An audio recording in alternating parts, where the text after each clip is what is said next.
নমস্কাৰ বন্ধু বান্ধৱীসকল, আজিৰ এই সৰু গল্পটি শুনাৰ পিছত আপোনালোকে হয়তো কোনো কাৰো লগত কেতিয়াও বেয়া ব্যৱহাৰ কৰিবৰ কাৰণে মন নাযাব। তেতিয়াহ'লে বলক আজিৰ গল্পটি আৰম্ভ কৰোঁ। সৰু এজন ল'ৰা আছিলে। ল'ৰাজন খুব খঙাল আছিলে। ল'ৰাজনৰ খং নিয়ন্ত্ৰণ কৰিবৰ কাৰণে দেউতাকে এবাৰ এটা বুদ্ধি কৰিলে। দেউতাকে সেই ল'ৰাজনক এক মোনা গজাল আনি পেলাই দিছে।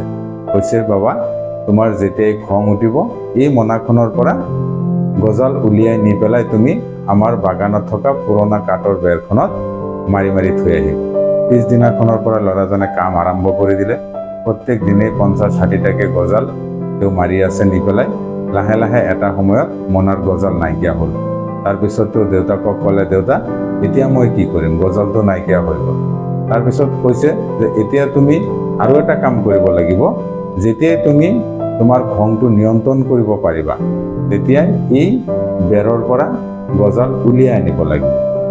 তেতিয়া সেইমতে ল'ৰাজনে কাম আৰম্ভ কৰি দিলে। তেওঁ যেতিয়াই খং উঠে নিজে নিজে খং নিয়ন্ত্ৰণ কৰিব পাৰে তেতিয়াই সেই বেৰৰ পৰা গজাল উলিয়াই আনি পেলাই মোনাত ভৰাই আছে। লাহে লাহে কি কৰিলে? সম্পূৰ্ণ গজালখিনি উলিয়াই আনিলে। তাৰপিছত আৰু তেওঁৰ গজাল মাৰিব লগাও হোৱা নাই বা উলিয়াব লগাও হোৱা নাই। তেওঁ নিজে নিজে নিজৰ খংটো নিয়ন্ত্ৰণ কৰিব পাৰে। তাৰপিছত দেউতাকে বাগানত লৈ গ'ল ল'ৰাজনক, নি পেলাই ক'লে, বাবা, তোমাক বহুত ভাল পাইছোঁ, তুমি বহুত ভাল এটা কাম কৰিছা। তুমি এতিয়া নিজে নিজে খং নিয়ন্ত্ৰণ কৰিব পৰা হৈছা। কিন্তু এই বেৰখনত যি আঘাত তুমি কৰিলা গজাল মাৰি মাৰি, এই আঘাত তুমি কেতিয়াও মচিব নোৱাৰিবা। চোৱা, তুমি তোমাৰ খঙৰ দ্বাৰা, আমি যদি আমাৰ খঙৰ দ্বাৰা কাৰোবাৰ লগত যদি বেয়া ব্যৱহাৰ কৰি সেই মানুহজনৰ যদি অন্তৰত আঘাত দি পিছত যদি গৈ চৰি বুলি কওঁ, কিন্তু সেই মানুহজনৰ অন্তৰৰ আঘাত কিন্তু কেতিয়াও মুচি পেলাব নোৱাৰে।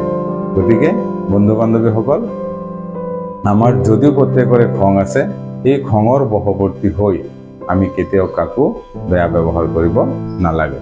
কাৰণ এজন মানুহৰ অন্তৰত আঘাত দিয়াৰ পিছত সেই মানুহজনক আমি কিন্তু চৰি বুলি ক'লেও তাৰ অন্তৰৰ আঘাত কিন্তু আমি মচি পেলাব নোৱাৰোঁ। নিশ্চয় গল্পটি আপোনালোকৰ ভাল লাগিছে। যদি মোৰ গল্পটি ভাল লাগিছে, আপোনাৰ লগৰ বন্ধুজনক এই গল্পটি ফৰৱাৰ্ড কৰক, শ্বেয়াৰ কৰক, আৰু আপোনালোকে মোক এনেকুৱা আৰু শিক্ষামূলক ভিডিঅ' বনাবৰ কাৰণে উৎসাহিত কৰিবৰ কাৰণে লাইক কৰিব, কমেণ্ট কৰিব আৰু মোৰ ভিডিঅ'টি শ্বেয়াৰ কৰিব। ধন্যবাদ।